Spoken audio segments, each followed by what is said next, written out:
Ladies and gentlemen, a new snapshot for Minecraft Java Edition 1.14, the Village and Pillage update has been released. My name is Slicedlime and I'm here to take you on a guided tour of Minecraft 19w06a. Let's start out with gameplay.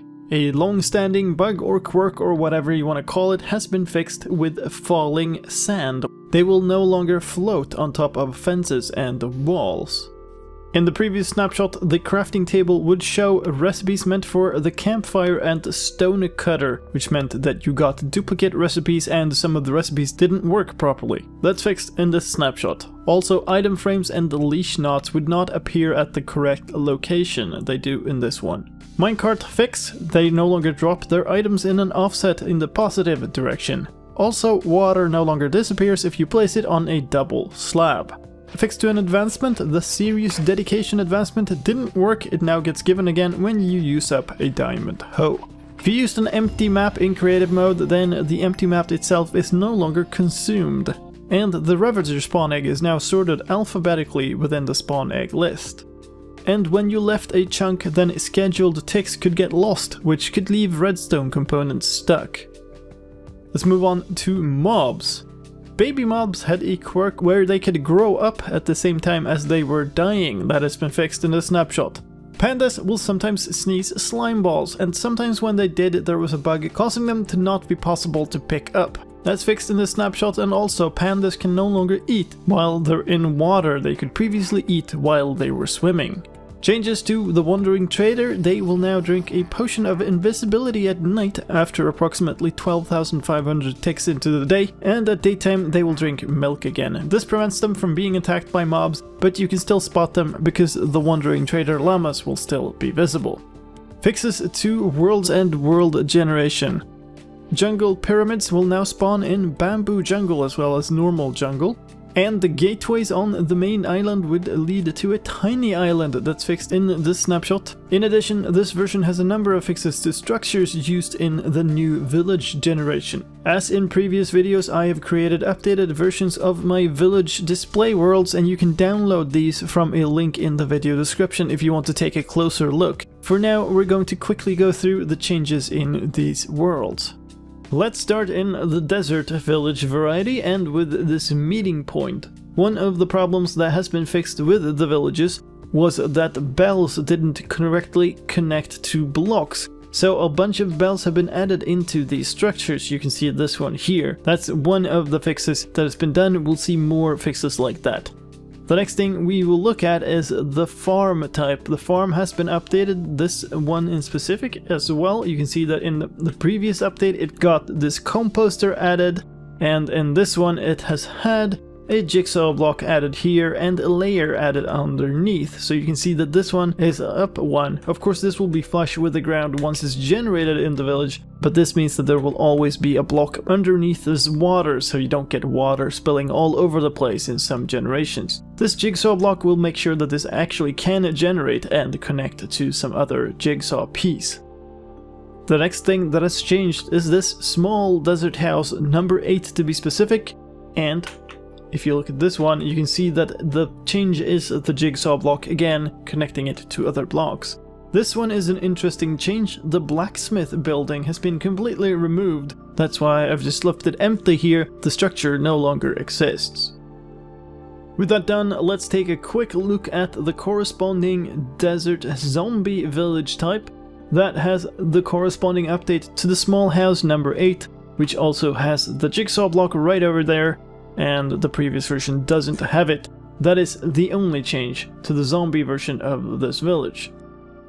Next up is plains villages, and you can see the newest types, the 4th revision of this stuff way over there. There are actually 4 different layers to this. These were the original ones, and these are the latest ones. And you can see again, we have bells added in to these structures that weren't there before. This is the fountain type, and this is the meeting point type number 1, and over here we have the meeting point number 3.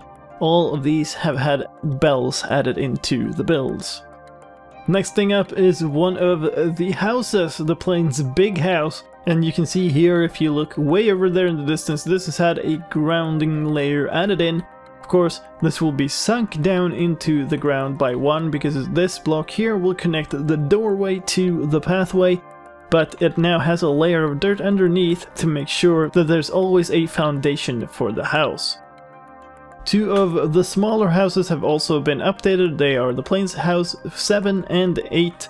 And you can see a similar change over here. It's a little hard to see from way over there, but there's now a jigsaw block here connecting those houses up.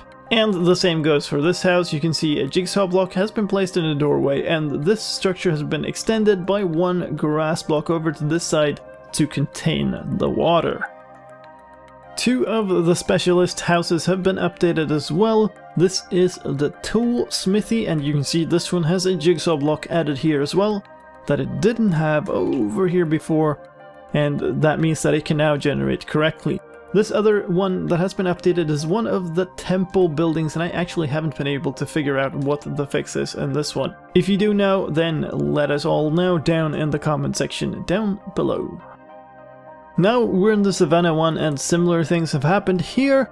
This lamp post version has been updated, and it now looks a little weird. It looks like this, but this jigsaw block will of course be replaced by the fence you saw over there. This is simply to make it generate properly and connect. Again, the meeting points have been updated and bells have been added in to them. You have the version 1 here, version 3 here, and version 4 here. They all have bells added in.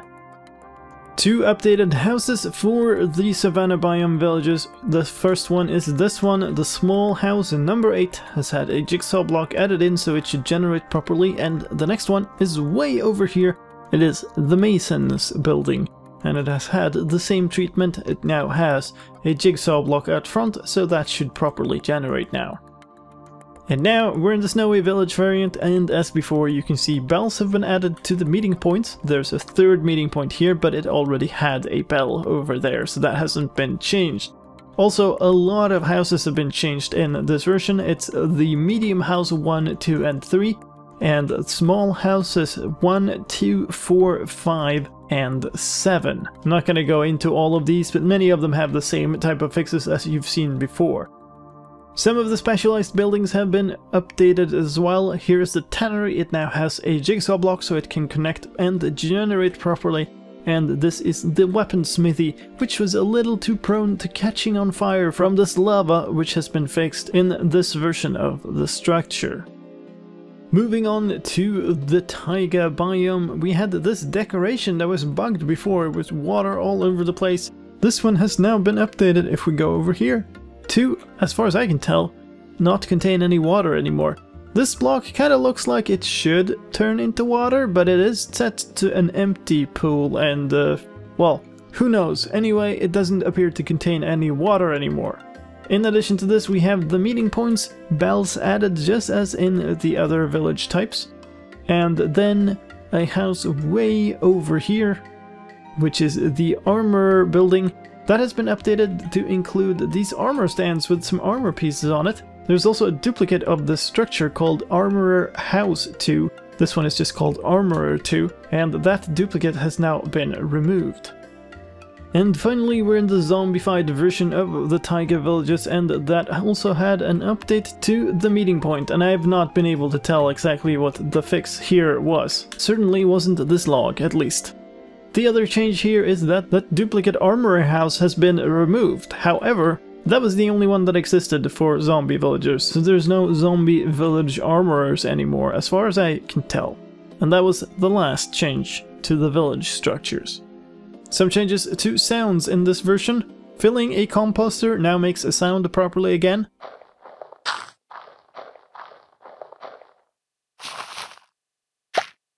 And using the cartography table has had a sound added.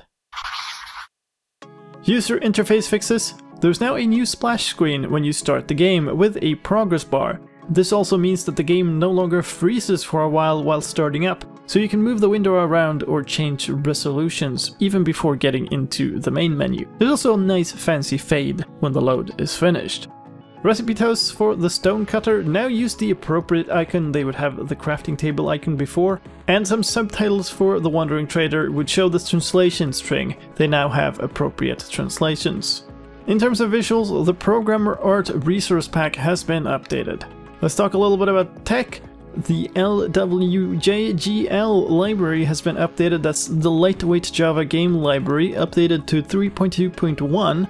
Probably not relevant for most of you out there, but to some of you modders out there it might be relevant.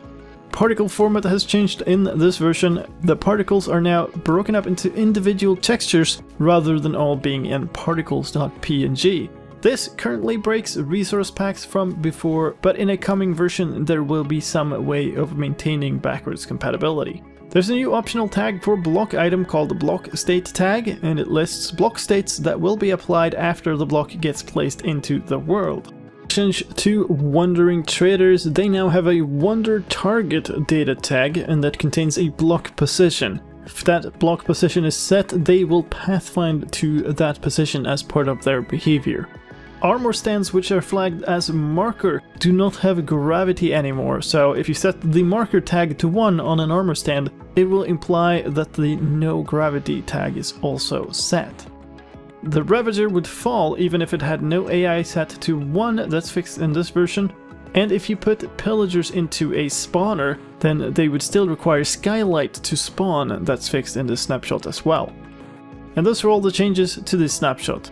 If you want to try this version out, remember that snapshots are experimental versions, can contain severe unknown crashes and bugs, and once you upgrade a world to a snapshot, you can never downgrade that world back to the previous release again. So make sure you try this on a test world or on a backup of your world. Now with that said, if you want to try it, head into your Minecraft launcher, open the menu bar and switch to the Launch Options tab. Here, flip the Enable Snapshots toggle to on, read the warning that appears and click OK, then head back to your News tab. Now, in the drop-down box next to the play button, you will be able to select Latest Snapshot. Do so and hit play to start the latest snapshot or pre-release version, which is currently this one, Minecraft Snapshot 19w06a. And that was all from me for this time. I hope you found this video useful, and if you did, please help me out in return and leave a like. If you want to stay up to date with all the latest Minecraft news, then subscribe to my channel where I do updates videos for every single new version and snapshot released. And don't forget to turn on that notification bell to get notified whenever the videos are done. My name is slicedlime, thank you for watching, and I'll see you next time.